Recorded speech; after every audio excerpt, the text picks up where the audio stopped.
Yo, what the dealio? TMK here, aka the Mad Collector, back for another video. This is my hip hop CD collection, part 9. Yeah, man, been away for a long time again. Not gonna sit here and justify my absence, you know what I'm saying? It is what it is, you know, I'm just a nobody on YouTube. Yeah, man, but occasionally I just still want to drop my videos, you know what I'm saying? Just give you a sign that I'm still alive, you know. And actually, you know, one of my recent subscribers, you know, I told him that I'm gonna drop another video this weekend, so I'm gonna fulfill on my promise. I'm gonna keep my word, so here we are, man. So let's get right into it. First album for today is Jewelz by O.S.T. You know, the last part I left off with his debut, Word Life, and this is the follow-up project. Dope record. Love this album right here. Some good shit. It's not quite as hard-hitting as the first one, but still dope. I really like it a lot, man. Then we got ODB with Return to the 36 Chambers, the dirty version of one of the rawest album covers I've ever seen. And yeah, man, stupid fun stuff, man, produced by the RZA. You know what I'm saying? This was ODB in his prime, you know. I don't know what the fuck happened, you know, after this album. ODB's music was on a decline, man. Like with his second album, you know, it just started getting pretty mediocre, you know. But this first album, banger, man. Absolute banger. Then we got The Raw Factor by Omniscence. Was supposed to come out in the 90s, but it didn't see the light of the day back when it was supposed to. And then, I don't know, back in 2015, I think, it was picked up by Gentleman's Relief Records. Right around the same time, they also put out his newest album at the time called The God Hour. And they released this also along with it, only on CD and tape. I don't know why they didn't release it on vinyl, but yeah, picked up the CD, which at this point it goes for like, what, 70, 80 euros on Discogs or something. It's pretty pricey, man. Then we got the One Man Army, One Below from Binary Star. This is his second or third album. S.o.n.o.g.r.a.m. Yeah, man, this is dope as shit. One of the most underrated underground records. I especially love track number 3, Back on the Scene. That is one of my favorite songs from One Below. Shoutouts to him. Then we got Bacdafucup by Onyx. Yeah, man, this is just grimy, in your face, hardcore hip hop right here, bro. I love Onyx, man. These were actually Jam Master Jay's proteges, man. Love this one. This is something I occasionally bump in my car, man. Such a dope album. Love it. And of course, I got the follow-up, All We Got Is Us, which to a lot of people is Onyx's best album, and for me also, I think this album is top-notch. While the first one was a little bit more hardcore, upbeat, in your face, this one is a little bit more, I should say, reserved, a little bit on the slower side, but still, great fucking record, man. The track Better Off Dead is one of the fucking angriest songs I've ever heard in my life, bro. This or at least in the space of hip hop, it's super dope, bro. Then we got Organized Konfusion now. It's a duo that consists of Prince Po and Pharoahe Monch, and Pharoahe Monch being my favorite MC of all time, for those who don't know. And yeah, this is a good debut record from 91, I think. And this is really good, man. A little bit on the light-hearted side. It's not as dark as this, for example, Stress. The Extinction Agenda, bro. This is my favorite Organized album, yo. I fucking love this record right here. And the crazy thing about this is I found this one back in 2014, 15 ish for $2, bro. $2. That was a steal, bro, considering how rare this album is, even on CD and shit. Dope fucking record. One of the dopest tracks ever made in hip hop. Bring it on. Man, Pharoah's verse on that shit. Holy fuck. Then we got the Equinox by Organized. Good album. You know, unfortunately, this was the last album that Prince Poe and Pharoah did together. Was a very solid project. But for me, personally, this album was a little bit too heavy on the interludes and skits and whatnot. I wish they could cut some of these out, but other than that, dope record though. Then we got some boot camp, duck down shit. Original gun Clappaz, The Storm. Of course, you know, part of the big four from the crew, along with Enter the Stage, The Shining, and Nocturnal. Fucking love this record, man. This is super dope. If you don't know it, listen to it. Some dope boom bap shit right here, man. I love that album, yo. And we got Southernplayalisticadillacmuzik by Outkast. Just listened to it recently, actually, at work. And I love the song Southernplayalisticadillacmuzik, the title track. Forgot how dope it is, man. Like, you know, the Southernplayalisticadillacmuzik funky music. I love that fucking song, bro. The beat and everything. Dope as shit. Of course, Players Ball is dope. Crumbling Herb, Ain't No Thing. This album is super dope, but unfortunately, it's very underrated. Like, nobody really talks about it because of albums like this. ATLiens by Outkast. Completely different from the first one, man. This one kind of has like a space kind of theme to it, and I love it. This album might be my favorite of theirs. Yep. For a long time it used to be Southern Playalistic, but now it's ATLiens because I just love that spacey vibe, that space theme. I'm into that shit, you know what I mean? And we got Aquemini by Outkast. Also arguably their best album. And I think according to the general public, it's at least, I think, Outkast's best album, you know. And if anyone told me that, I wouldn't disagree, man. This shit is really, really phenomenal, you know. Great stuff right here, man. And the cover art is also fantastic. Love the cover art on this one. Then we got my introduction to Outkast, man. Stankonia. Very, very abstract, kind of like avant-garde sounding for hip hop at the time, you know. It was definitely unlike anything that was dropping in the year 2000. And this album is great, you know, with songs like Miss Jackson, which was my introduction to Outkast. After that song, I was a huge fan of this duo, man. Then we got an album that I'm pretty sure no one knows. That's the Paranorml with Refrain from Mundane. Refrain from the Mundane. This is like a jazz hop LP from the West Coast, yeah. And you know, Paranorml, he's a dope MC, you know what I'm saying? I actually know him personally, like we never met, but we are kind of like online friends and shit. And you know, the dude is really dope, man. He's kind of like he's like a mixture between Gift of Gab and Lyrics Born a little bit. It's really dope, man. You gotta check Paranorml out. Especially his early material is really, really good. Then we got The People Under the Stairs. The Next Step came out in the late 90s. Underground record, one of my favorites. Freaking love this album right here. Shit is really dope. Yeah, man. Rest in peace, Double K. And of course, also have Question in the Form of Answer.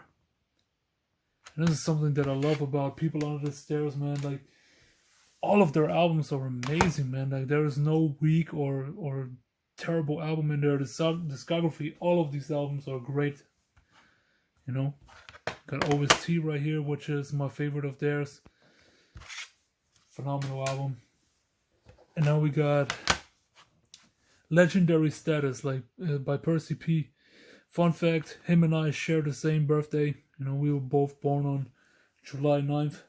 You know, obviously in different years, but still same birthday. And Legendary Status, like a compilation of sorts. You know, it ranged from like very old stuff to, you know, some of the latest stuff at that time when this shit came out, which was like 06, 7-ish. But yeah, this is dope, man. You know what I mean? If you love Percee P, like this old stuff, like the random rap era of his, you know, pick this album up. You know what I'm saying? Because there's a lot of great material that you don't find on any other compilation, you know, or on any other CD or vinyl. Then we got Percee P with Perseverance. Yeah, man, this is dope as fuck. It's produced by Madlib. Unfortunately, this is also the only album by Percee P that was ever released, the only studio album by Percee P. I don't know, for whatever reason, man, there nothing ever materialized before or after that, you know. And yeah, this album is is off the charts, bro. I really love this shit, especially because Percee P has just such a dope flow and rhyming style. Definitely gotta check him out. You know, he's dope as fuck. Still want to cop the vinyl for this, but it's sold out, you know, and it's pretty hard to acquire at this point. Then we got Pete Rock and S.o.n.o.g.r.a.m with All Sold Out. This is an EP that preceded their debut album. And I love the shit out of this one. You know what I'm saying? This is Pete Rock already showed what he was capable of on the SP 1200 with the just those 6 songs. And yeah, man, there's a lot of great shit on here, man. Especially track number 2, Mecca and the Soul Brother, the song. You know, this version of Mecca and the Soul Brother on this EP, insane, dog. I love that song right there. The whole EP in itself I really love. Of course, I got the album also, Mecca and the Soul Brother. Amazing stuff. You know what I mean? Just carried on, but he started with All Sold Out. Production is just out of this world. Mind-blowing for early 90s standards, you know. And then, of course, you got the anthem right here, man. They Reminisce. Stellar record. Only to be topped again by The Main Ingredient, in my opinion. This album is another banger, another classic right here. I love the fuck out of this. You know what I mean? This is such an incredible album. And then, you know, Pete Rock and S.o.n.o.g.r.a.m split after that, and Pete Rock went his own ways. Went on to sign a record deal or team up with Loud Records and put out this album right here, Soul Survivor, back in 98. And yeah, man, this is where he was mostly just producing on it. You know, he rapped on it too, but he was mostly producing. And he had a, you know, bunch of MCs come in and take over the rapping part. You know, I mean, look at this shit right here. This is how you can tell that Pete Rock was one of the main men in hip-hop at that point. You know what I mean? Insane production by this dude. Then we got Hip Hop Underground Soul Classics by Pete Rock. This one came out in 03, but it actually includes 2 albums which were at the time unreleased / bootlegged, you know, in case of center of attention. And yeah, I mean, the album that you really buy this one for is Center of Attention by I&I, which was Pete Rock's group at the time. Had a very popular song out called Fakin' Jacks. But the whole album is just incredible. I especially love the song To Each His Own with Q-Tip and Large Pro. Man, that song is fucking phenomenal. But also the album, The Original Baby Paul with Data, also fantastic. Lyrically, it's not as dope as Center of Attention, but still the production by Pete Rock you know, makes it worthwhile, worth copying, you know. It's a great fucking record. Then we got Soul Survivor 2. And yeah, first of all, inspired by, I think, a Miles Davis album, you know, the album cover. But the actual music is okay. It's not anything out of the ordinary or crazy. It's decent. But I'm not too huge of a fan of it, to be honest. Then we got New York's Finest by P-Rock. This was kind of a return to form after Soul Survivor 2. It was pretty good. You know, I like the song In the PJs.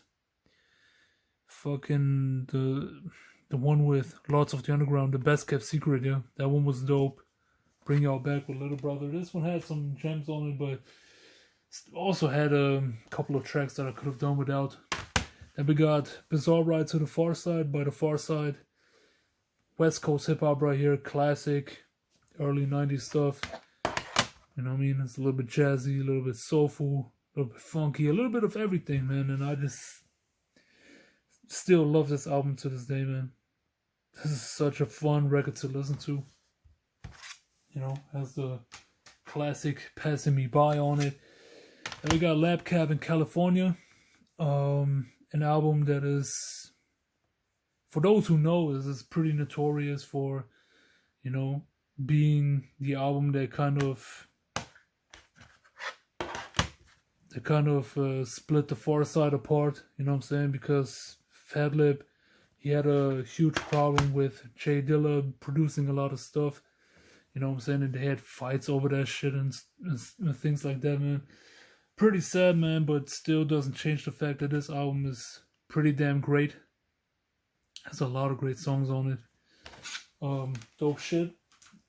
Then we got Sold My Soul by The Far Side. This is a compilation to this compilation consisting of remixes, B-sides, unreleased songs and stuff like that.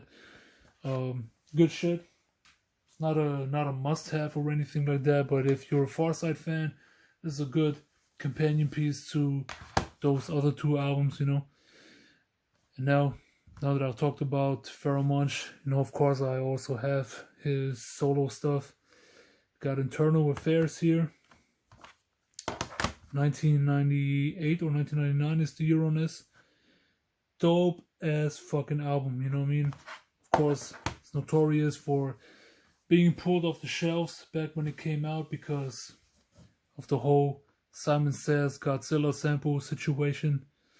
And the album, you know, was not officially released again until 3 years ago. That's when they acquired the rights for it or got samples cleared and whatnot and could finally reissue this album on vinyl and CD and whatnot.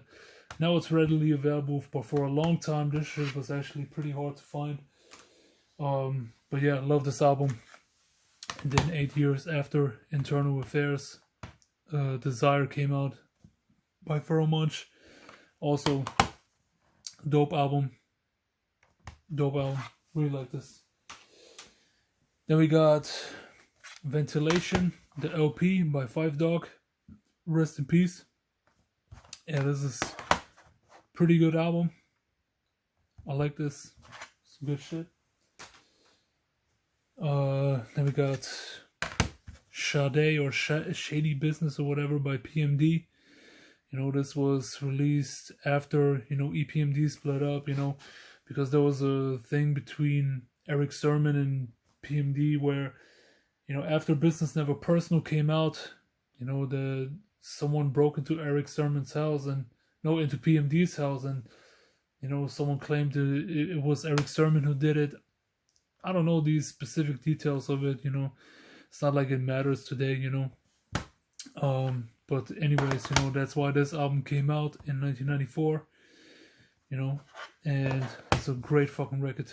Very aggressive, in your face type shit. I love it. And we got Prince Among Thieves by Prince Paul. It's like a concept record that revolves around the MC Breeze Bruin. For those who remember, in one of my earlier parts of the CD Collection series. I talked about the group Juggernauts, and Breeze Brewing, you know, is part of the Juggernauts. And, you know, this particular album right here, you know, it's basically about Breeze Brewing and how he gets to his record contract and shit. It's really, really dope, man. You definitely got to check it out. You know, it's a great concept record, like I said. Also has some fantastic guest features on it.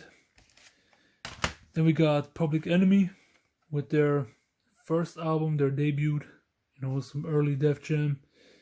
Yeah, man, this is dope as fuck. You know, love Public Enemy, of course. You know, you can't go wrong with them. Although, I gotta say, man, over the years, Flavor Flav became such a pathetically cringy dude, man. Oh man, it's fucking embarrassing, you know, the person he turned into. But regardless, this album is dope, you know. Shout outs to Chuck D. Of course, I got It Takes a Nation also. It's fucking dope as fuck. You know, definitely one of the greatest albums in Def Jam's catalog. But my favorite record from Public Enemy personally is this one, Fear of a Black Planet. Banger, banger, banger, banger, banger, bro. This is fucking just aggressive and raw, in your face Public Enemy right here. This is fucking dope. You know what I mean? Dope as fuck. Got songs like Burn Hollywood Burn with Ice Cube and Big Daddy Kane. I mean, how could this not be dope? You know what I mean? Then we got Apocalypse 91, The Enemy Strikes Black. Also great. In my opinion, also the last really good album coming from Public Enemy. I think they kind of lost it after that. Music in an Hour Message, or Music in Our Message, or whatever the fuck it's called. It was fine, you know what I'm saying, but nowhere near on the same level as this or fucking the other albums. But still good. I like it. Then we got Amplified by Q-Tip. Also good album. It's not great, but definitely had its moments on here, like NT with Busta Rhymes, Breathe and Stop, Let's Ride, Things You Do. Some good joints on here, man. It's a nice, fun, playful album. Then we got Kamal the Abstract by Q-Tip. An album that was supposed to come out in the early 2000s, I would say like 02, 03-ish. But I think it hasn't seen the light of the day until 08. I think shortly before Renaissance came out, I believe. And yeah, this was definitely, in my opinion, it was better than Amplified. You know, it's just very different and a little bit avant-garde compared to what came out at the time. I thought it was pretty damn fantastic because it was so different from all the music that came out during this era, you know. And then we got Q-Tip with the Renaissance, which for me personally is Q-Tip's best album. This is just incredible, you know, with songs like Won't Trade, Move, with that great Michael Jackson or Jackson 5 sample. Dope, really dope. Then we got The Unseen by Quasimodo. Of course, it's Madlib. His alter ego, you know what I'm saying? It's pretty much Madlib with a high-pitched voice, essentially. But, you know, Madlib, he went by several different aliases, you know what I'm saying? He went by Quasimodo, Yesterday's New Quintet, The Beat Conductor. Pretty sure he has some other names too, man, but this is the most known alias of his, or alter ego of sorts. The Unseen, dope as fuck. This is just, once again, filthy, you know, nasty sounding music, but very soulful at the same time. Boom bap-ish. It has a little bit of everything, but what I like about it is just that nasty, filthy, staticky sound of it, you know what I'm saying? It was just a weird record that really played a huge part in my own production, because I make beats too, and you know, this was heavily inspirational on me, you know, because I also do this kind of like weird, distorted type of sound, and I love it. It's just great. Then we got Quell with the Rubber Ducky Experiment. Quell is phenomenal MC, like one of the best wordsmiths you'll ever hear in your life. Super duper underrated. Like if you have never heard Quell before, you definitely gotta check him out, man. This dude is seriously one of the most talented lyricists I've ever heard. Check out the song, what was it? Blood from the Stone, a song that he did with some producer, Jackson something, you know. That song right there, man, the way Quell is flowing on that shit, the lyrics and everything, in fucking sane, bro. I swear on everything.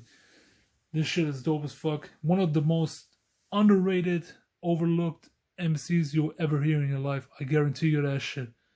You know, check out the typical cat stuff. And check out the solo stuff. If you check out the solo material, I would start off with The Harvest, maybe. His 04 album, which he put out with the Maker. Fucking insane, man. You know? And yeah, big fan of Quell, man. Definitely gotta check him out if you haven't. He's dope as fuck. Then we got Only Built for Cuban Links by Raekwon the Chef.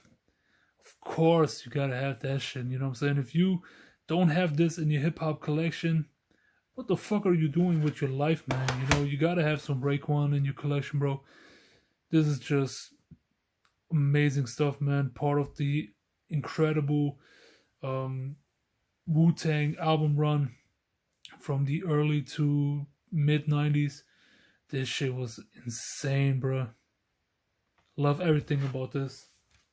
This is a phenomenal record. And to end it off, we also got Part 2.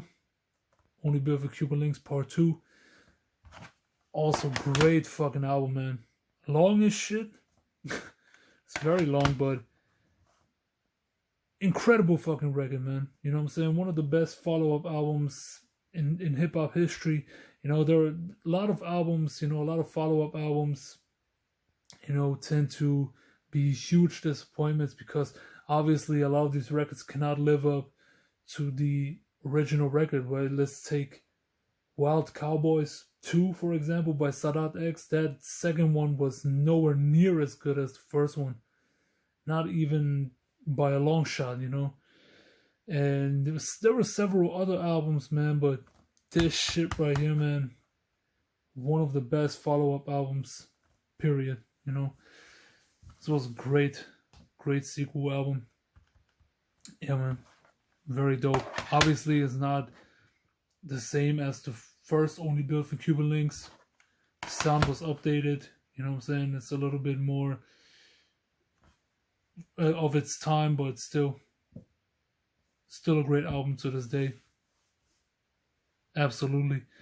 But yeah, man, that was it. That was part 9 of my hip-hop CD collection. Let me know what you think, man. You know, how did you like these albums? You know, was there something that you may have never heard of? You know what I'm saying? And just leave your thoughts in the comments, man. Like this video. Subscribe to my channel if you want to. It's not necessary, but if you want to, you can do it. I wouldn't mind that. You know what I mean? And we see us on part 10, alright? Take care, peeps.